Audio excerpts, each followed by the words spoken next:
My family disowned me after my brother's affair with my girlfriend. Now, 8 years later, they want me back, but only to save their fortune.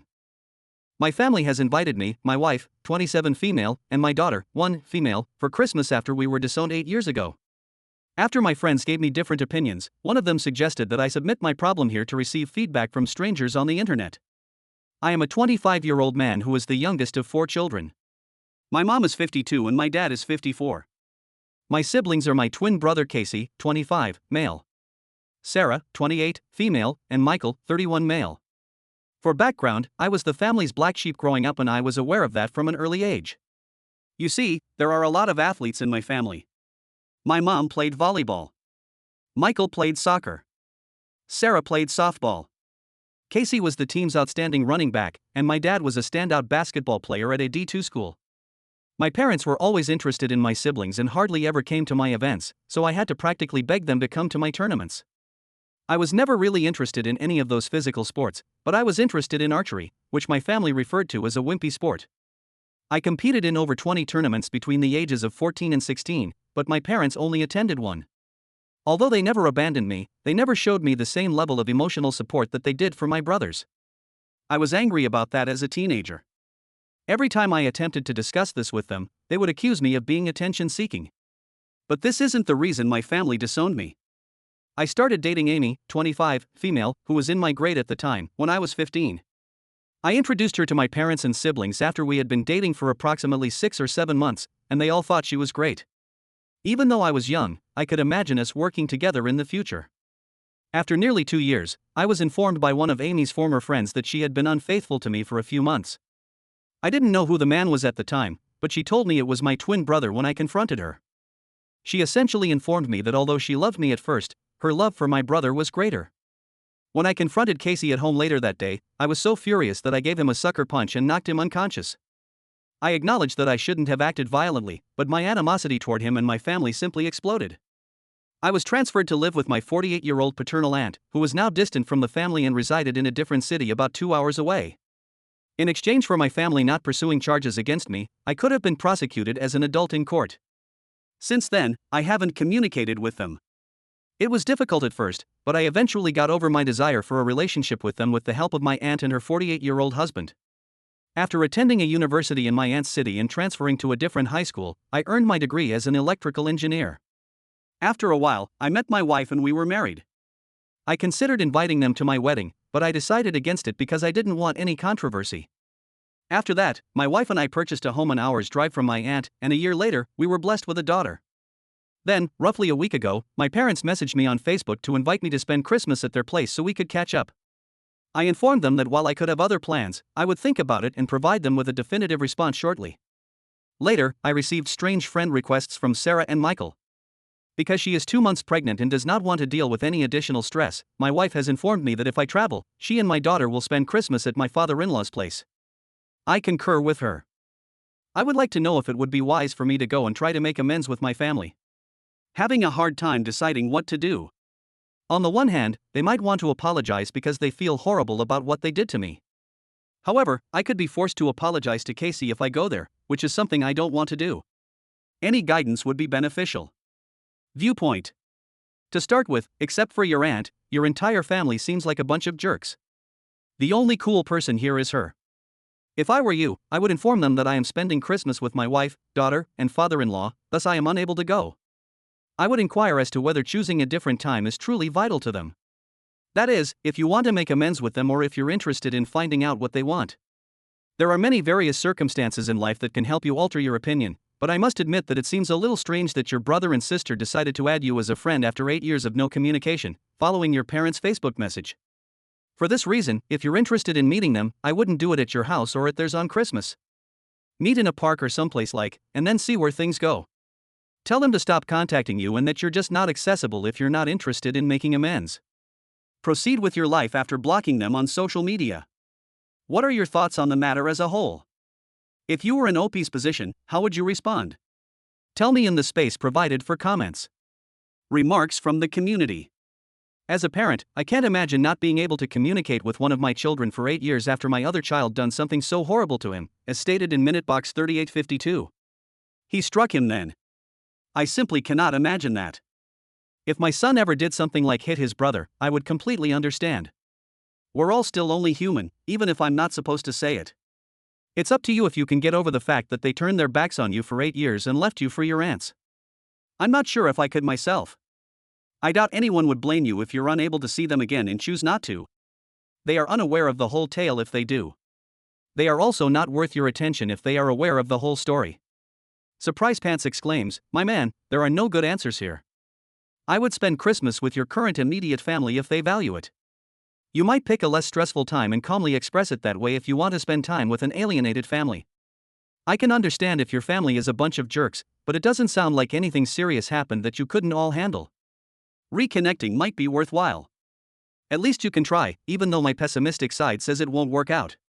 When you do, don't discuss the past with anyone other than your wife and your therapist. Get one if you don't already have one." Angry Patient 18 says, "Making amends during a significant occasion like Christmas is never a good idea. Since it's obvious that they want to get back together because of your child, your wife is quite smart to avoid this event. Tell them you won't miss your daughter's first Christmas but that you're open to having lunch or coffee in a public setting in the new year. One blow to a brother who betrayed you led to your disownment. They were obviously searching for reasons to get rid of you. Now that you have a baby to snuggle, you are only of service to them.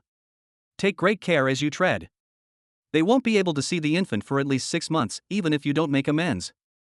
Extra details gleaned from OP's remarks. "They invited me to a large Christmas family event, and this is the first time they have been in touch with me in 8 years. My parents host a supper for my entire paternal side on Christmas Day. I believe they are attempting to take advantage of me because they invited me on that particular day. Additionally, this is how they got rid of me. My aunt was shunned by her family after coming out as bisexual to them after graduating from college. My maternal grandparents weren't living at the time, and my mother is the only child. My dad essentially gave me away to my aunt because the other siblings refused to take me. Lastly, I've always been envious of my wife's close relationships with her siblings and family. That is the kind of family I always yearn for." Okay, so everyone in the community believes that if the original poster wants to get back together, it must happen at a later date. Naturally, after trust has been built, no one gets to view the infant. In addition, OP provided us with additional background information on his family. Let's now proceed to the update to find out what transpired. Naturally, though, I must tell you about my playlists, such as this one that exclusively has videos with updates. Let's go on to the update now. Update. Hello everyone. Although the past 2 weeks have been difficult, I want to thank everyone for their support and guidance. Allow me to catch up with you. I wanted to post earlier, but a few things got in the way. My wife started having excruciating stomach discomfort 2 days after Christmas, making it difficult for her to stand. I hurried her to the hospital with her sister, a 30-year-old woman, and we learned that my wife had lost the baby. To be honest, telling my wife what had transpired was the worst part for me. My wife had to remain for an additional 2 days because of difficulties related to the operation. To be honest, I have been making an effort to remain strong for my wife and daughter, but I am currently having difficulty. Let's go on to the original post's update. On the same day that I posted, the majority of you left comments urging me to avoid spending Christmas with them due to the holiday's importance. I agreed and made the decision to stay with my wife for the remainder of the holidays. Why should I make time for them when they never made time for me? I thought they would try to argue with me when I texted them this, but instead they stated they appreciated my viewpoint and were excited to see me after the holidays. I therefore started looking into my family to see why they had contacted me. What I discovered is as follows: Michael is employed by a large corporation in my hometown as a corporate lawyer. According to his Facebook page, he married his wife in 2016 and has 2 daughters. It looks like Sarah's husband is a doctor. They had a son together, and she was pursuing a nursing degree 8 years ago. My hometown is home to a friend of mine whose parents are friends with mine. She informed me that Sarah had divorced her first husband, whom she had been dating for years, due to mail fraud when I questioned her about her. Immediately following high school, Casey married Amy, and the two of them have 2 children. Using Facebook, I was unable to determine exactly what he or his wife does for a livelihood, but the fact that they purchased a large home during the epidemic indicates that they are not having a lot of financial difficulties. My mother is very interested in the wellness community, and my dad appears to be experiencing a midlife crisis. I then started outlining the reasons they might have sought to get in touch with me. Money. Not likely, given my wife's and my salaries were less than my parents' combined wage 8 years ago. Money is most likely not the cause, given my siblings are not experiencing financial difficulties. Although it doesn't seem likely, organ donation might be the reason. Given that he is my twin, a Redditor suggested that Casey would be my most likely mate. Since he was mentioned in a Facebook post about skiing a week before Christmas, I don't think it's likely.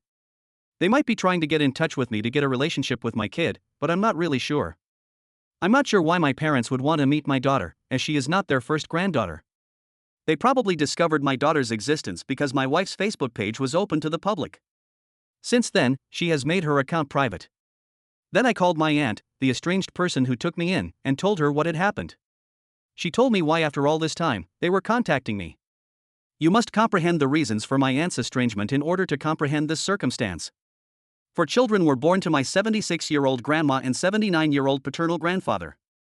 My aunt was the third oldest, followed by my dad, who was the second. After graduating from college, my aunt started dating her partner and came out to her parents as bisexual. She was instantly rejected by my grandparents, who also forbade any communication with her. But my grandfather started contacting people around 4 years ago. My grandfather had been inquiring about my life and whether I was married or had children around a month ago. In response to my grandfather's backing of Casey for his actions, my aunt called him out for wanting to know about me. At that point, everything changed. My grandfather informed my aunt that I should be cut off from Amy since I had cheated on her with one of her close friends. My grandfather despises cheating since he is a devout man. My family had informed him that the buddy with whom I had allegedly cheated went to Casey and Sarah for consolation and support after she came clean to Amy. I approached and viciously attacked Casey and Sarah as soon as I learned of this. I did not touch Sarah, and I did not viciously assault Casey, even though she was the one who attempted to separate us. My jaw fell when my aunt told me this. It was unbelievable to me that they detested me so much that they would fabricate a horrible lie about me and disseminate it. Grandpa, who always believed Casey to be a wonderful kid, was startled when my aunt eventually told him the whole truth about what had actually happened, according to my aunt. My aunt refused to share my number when my grandfather requested for it. I understood my parents' and siblings' desire to contact me. It turns out that my grandfather threatened to cut off my parents and siblings from his estate if they would not offer an apology for their treatment of me and invite me to join the family for Christmas dinner. To put it in perspective, he is a multimillionaire. Therefore, they contacted me because they would not receive anything from Grandpa if they did not to express regret for the wrongs they had all done to me in the past. What a group of avaricious individuals. My aunt informed me of this, therefore I made the decision to block them all. For what reason should I answer any of them now? To me, they're all dead. After everything we went through, I have a wife to support and an in-law family that appreciates me. But this is not the end of it. On my work phone, I got a call from an unidentified number 3 days after New Year's Eve. Because of my job, I frequently receive calls from unfamiliar numbers, and when I answered, I heard my grandfather's voice. He probably found my number on the website of my business. He started by apologizing for not attempting to contact me during the previous 8 years. He expressed his sincere regret for being unable to attend significant occasions like my wedding, graduation, and the birth of my daughter. His cutting me off didn't hurt me because we weren't that close before. Later in the call, he informed me that he was adding me to his will and severing the rest of my family because he was so disgusted with them. To be completely honest, I have no idea how to feel about that. Although the money would be beneficial, I do not want him to use it as leverage to pressure me and my daughter into dating. We spoke for around 30 minutes. My grandpa told me something that really infuriated me, but the way the call proceeded gave me hope that we could have a positive relationship. He expressed his disappointment to me about my daughter's refusal to adopt the family name. For background, the question of what last name to use arose after I married my wife. I was unable to adopt my wife's last name for legal reasons, but as a couple, we agreed that all of our future children would bear her last name.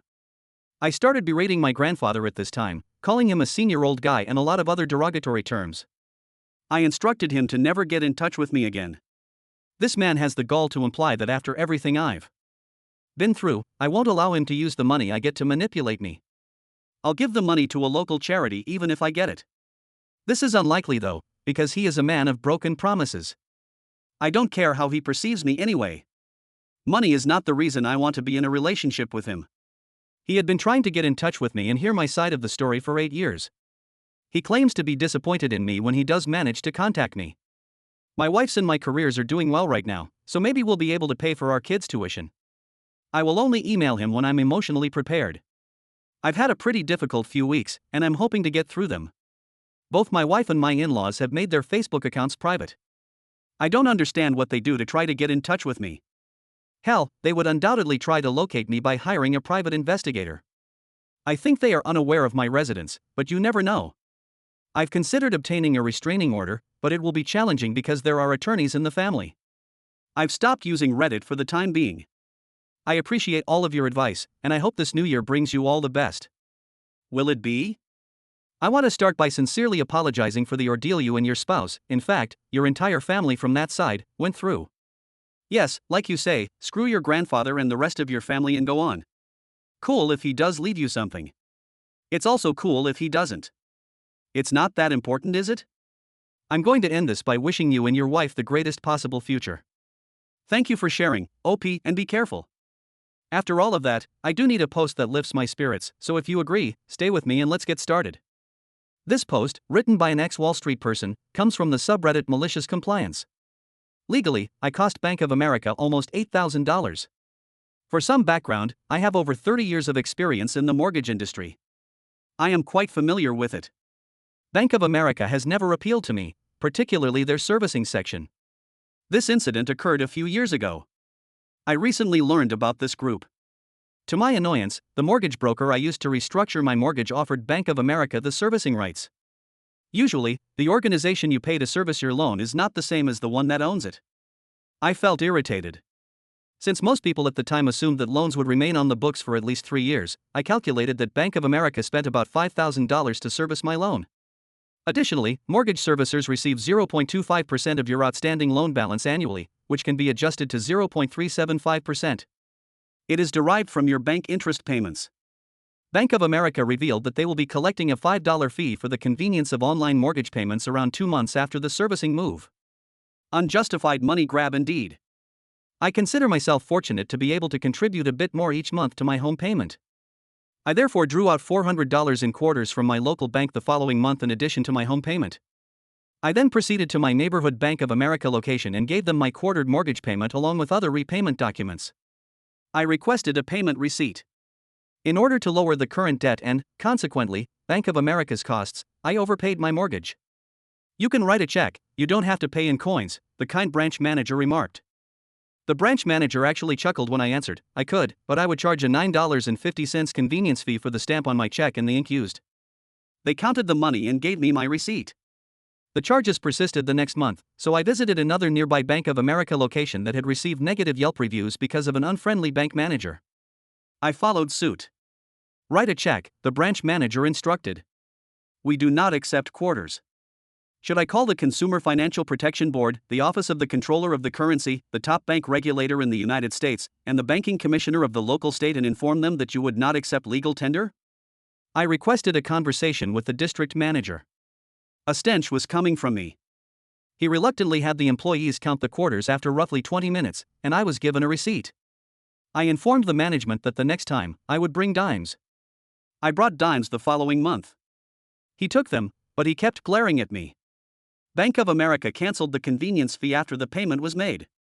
I refinanced my mortgage at a reduced rate the next month. For a service that they anticipated would last at least 3 years and 5 years to be profitable, Bank of America only received about 6 months' worth of payments. With more shocking real-life stories happening around you.